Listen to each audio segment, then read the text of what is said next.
Okay, now I'm gonna do just a little bit of an update since I've had the car for 3 months, how I feel about it now. You know, before when I first did the video, I only had the car, you know, a couple days.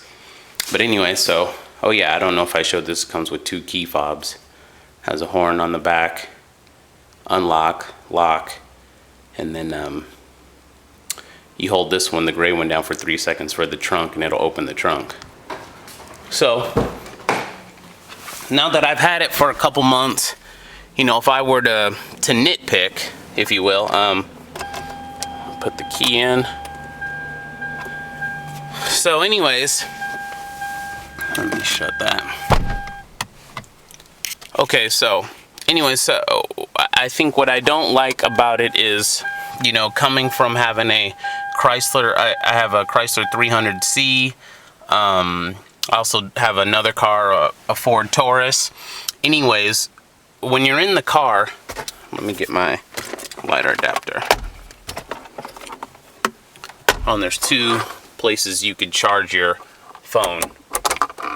There's one right here, you know, it fits in right there, or inside here where you can connect your iPod. But anyway, so see, the power's on. Anyways, I'm used to you know, driving in my car, then coming to a stop, cutting off the car, you know, if I'm parked and just talking on the phone for a while and the engine's off but the power to the car's still on. But even if I were to turn the engine all the way off and the power be off, in my other cars the cigarette lighter power would still stay on.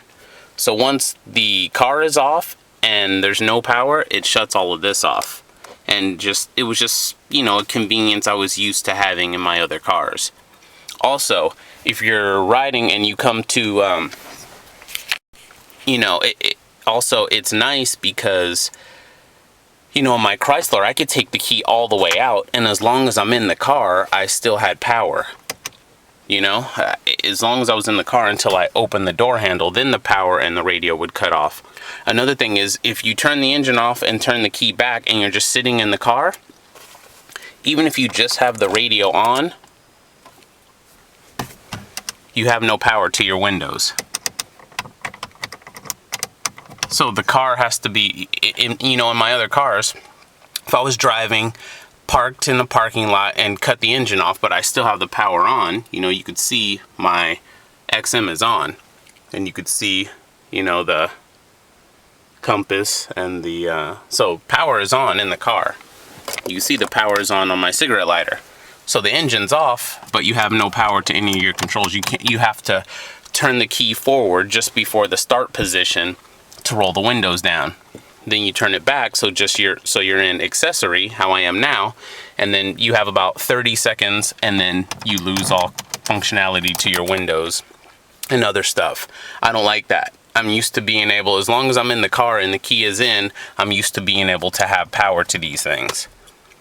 But yeah, these are just me nitpicking. The car overall is great. I have no problems. Watch, you can even see how many miles I'm averaging. So I'm averaging 32.9, as you can see there. And yeah, you see I'm over 10,000 miles, 10,441. I do a lot of driving for work. So anyways, yeah, the car's great. Also, something that I'm used to in my other cars is being able to lock my glove box. Usually there's a keyhole here, and you stick your key in and you can lock your glove box. You know, I keep my navigation in there when I'm not using it. And I guess it'd be nice to be able to lock my glove box. And I'm used to having a light inside the glove box. You know, it's difficult at night when I'm fishing around for something. I'd like, you know, usually I'm used to hitting the button and a light coming on so I could see in the glove box. But again, overall the car is great. This is just me being nitpicky. But that's something I really don't like, is I don't want to have the key all the way forward so the dash and everything is all lit up, just so I could have power to my windows. I should be able to click it back, you know, when the engine's off and be an accessory, and then have power. But you only have power for 30 seconds, maybe a minute, and then you'll lose power. I just wish it gave you that functionality longer. Also, This is great space right here, you know, cup holder, and then there's a little compartment where you could put stuff here, which is nice. So, okay, I'm like, okay, I put my iPhone here, but it's a problem because I can't see my iPhone. And here's another problem. When your phone is connected to the car, and you could even see the little Bluetooth logo up there, when it's connected, no sound comes through your phone. I don't know if this is a firmware update that could be done through Hyundai or whatever, but what I'm referring to is if I go to my text message and you know, I start to text, you know how you'd hear those clicking noises? You don't hear anything. All the sound now is going through the car, but you don't hear it unless it's a phone call incoming. Then it'll alert you and you can hear it through the car. But so if I'm driving and I get a text message, although I wouldn't drive and text, but if I get a text message or an email notification or anything while it's paired, you don't hear it. So, you know, yeah, this is great. In theory, I put it here, but I've gotten 3 text messages or an email, and I'm at a, you know, I could be just I could just be sitting in the car now with not even driving, where I'm able to check my messages. And that was something I found out. I'd look at my phone, and then I had like 7 text messages that I didn't even know about. So any sound other than a phone call isn't going to come through the speaker. So that's weird. You're basically, you're cut off from text messages and emails and any other notification or any other sound.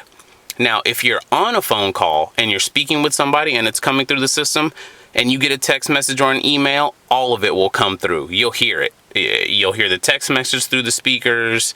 You'll hear everything.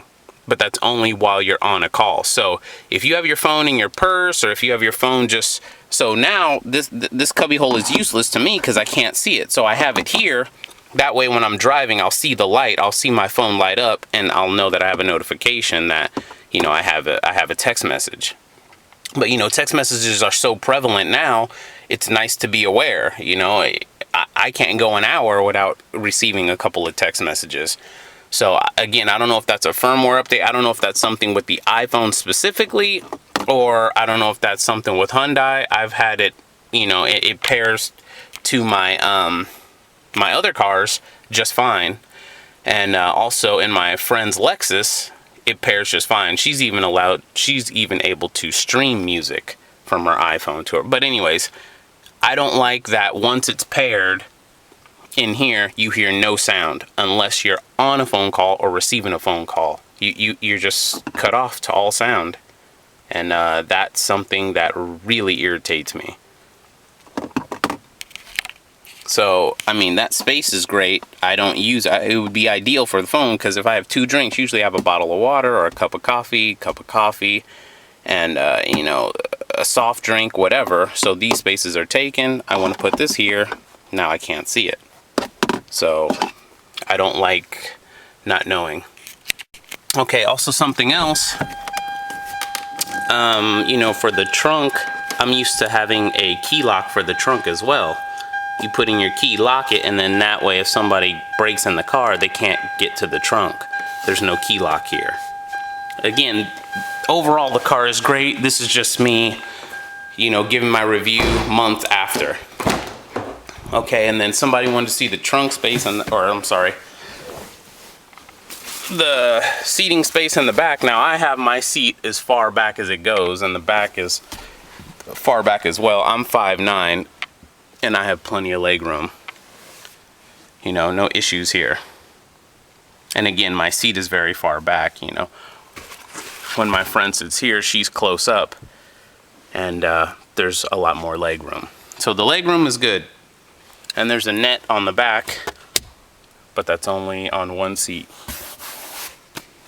So trunk space, let's check out the trunk. So let's open the trunk. I have a pretty large tote back here to kind of give you an idea how big it is. So the trunk, I still at least have, you know, a good 18 inches or so, if not longer, from this tote back here. And then this is almost 2 feet long, the tote, and then this is almost 3 feet wide. So this tote, and then this is over It's like 16 inches. I can get my tape measure. Okay, so I just measured. This is a foot high.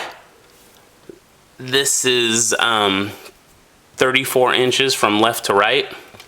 And this is 19 inches from front to back. So this tote is in there, pushed all the way back, and I still have more than enough room from here all the way to the end of the trunk. So the trunk space is nice. It's very large, and you'll have absolutely no problems with it. And that's it. Let me get my tape measure out of here. So, tried to give you an update. Again, the things that I have a problem with aren't, you know, it isn't the end of the world. Also, you have tire sensors. Like if a tire gets low or something like that, like an exclamation point will show up on the dash. You know, my other car, it'll tell me exactly which tire and how low the pressure is. This one, it'll just give you an exclamation point, and you'll have to go out to each tire and manually measure. Or if you see it that low, then you'll know which tire. But again, the car is inexpensive, and I still think you get a lot for the money. But again, this is just me giving an update of my thoughts and feelings of it now. But I have no regrets. I'd still buy the car again. It runs great, no problems. This is just an update of me having the car for 3 months and what I think. And it's still great. It's a lovely car, great on gas, reliable, smooth, quiet, everything. I love it. I have no problems with it at all. But if I were to nitpick, those would be the things. And who knows, for some people, those could be deal breakers. So I just wanted to give you a heads up on that. All right.